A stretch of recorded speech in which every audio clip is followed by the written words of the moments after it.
Hey, Chuck, retirement ain't easy. Today's video is a vinyl of the month or album of the month video. This is where I pick an album from my collection and talk about it because it has some memories associated with that particular album in that time of my life. So today's vinyl of the month or album of the month is Commodores Live. You wouldn't think I'm a Commodores fan because of all the Kiss stuff you see, but I am a Commodores fan. And if you'd asked me in 1979, actually summer of 78, if you'd asked me in 1978 if I liked the Commodores, I would have ecstatically said, hell no. No, I don't like the Commodores. I don't like that kind of music. I was into rock, hard rock, Led Zeppelin, Kiss, that kind of thing. But in the summer of 1978, I actually went off, took a job, my first time ever away from home, took a job at a church resort camp down in South Texas. And it's a place called Mo Ranch. Great place if you want to go on a retreat or something like that. Just need to get away. It is a Presbyterian / Protestant related church resort though. So keep that in mind. But I ended up getting a job there because I was a member of my best friend's youth group. My best friend Bill, who, rest in peace, passed away many years ago. So summer of 1978 was the summer after our junior year in high school. And we both took this job. You had to be recommended by your church pastor, preacher. I did not go to his church. I did hang out with him, and I hung out in the youth group. Me and him were in this youth group. We were part of this church. He went to this church. Somehow our names came up as volunteers / hey, do you want to go down to South Texas and work at this ranch for the summer?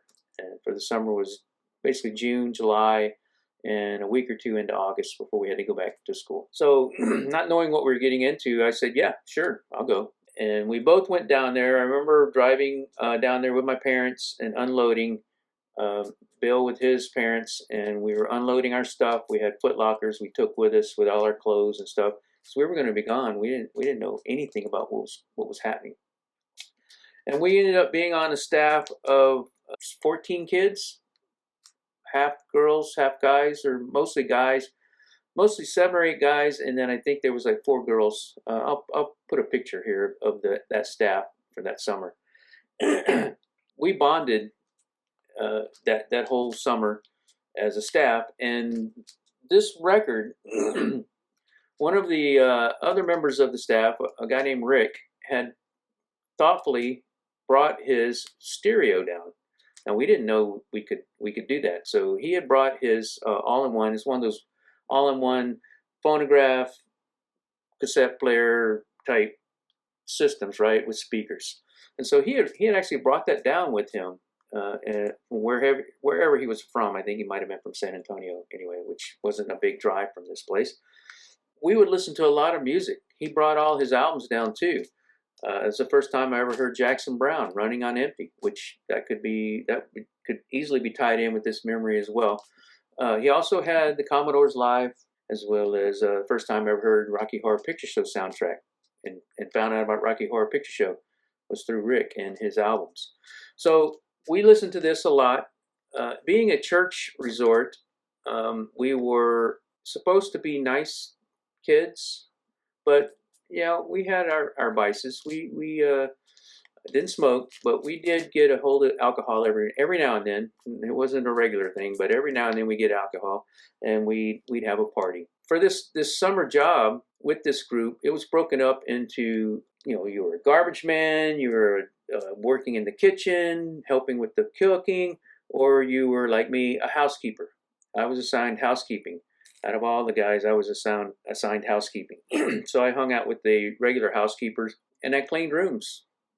That's basically it. And it's not a fun job cleaning rooms, you would think. It's like working at a Holiday Inn or any hotel. I had to go in, clean the rooms, make up the beds every morning. You would think, being a church resort, that it'd be a pretty easy job, but there were times when I would have to go in and clean up toilets where people had gotten inebriated and relieved themselves in the toilet. So it wasn't a great job, but it was okay. You know, you worked from 7 to 3 o'clock-ish, and then the rest of your time was yours. And we worked 6 days a week. We had 1 day off once a week. And of course, it never corresponded with your friend. Like my best friend Bill, he was assigned the garbage detail. So every morning they would go around and hit all the buildings and pick out the garbage and then take it up to a dump that was set up. But it was a fun summer. It was a summer of maturity for me. I'd never been away from home, and certainly not away from home for like 2.5 months. So that prepared me for what was coming when I went off to college, you know, the following fall. I graduated from high school in 1979 and went off to college in the fall of 79.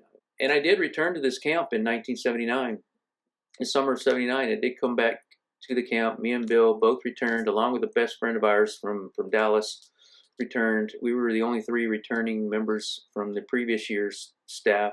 Again, we had a blast. We knew what to expect that summer, and we knew how to get away with things. So it was a great learning experience, great maturity for both of us. But this Commodores album played a big part of that first 1978, summer of 78. Listened to this a lot. And when I got back home, back to, at the time, Killeen, Fort Hood, Texas, I went out and bought the album. And this is the original album that I bought in 1978, I believe.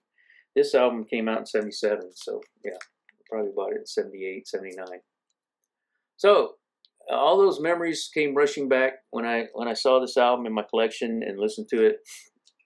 And so for that, here we are, January 2025, and this is my album of the month, Commodores Live. I plan to do these once a month. So, you know, if you enjoy this, like, subscribe, come back next time, and, you know, see what I pick out and listen to a story. All of these have stories. All my albums, just about all my albums, have stories related to them, especially the older ones. So thanks for listening. Thanks for watching. Appreciate you. Take care. Peace.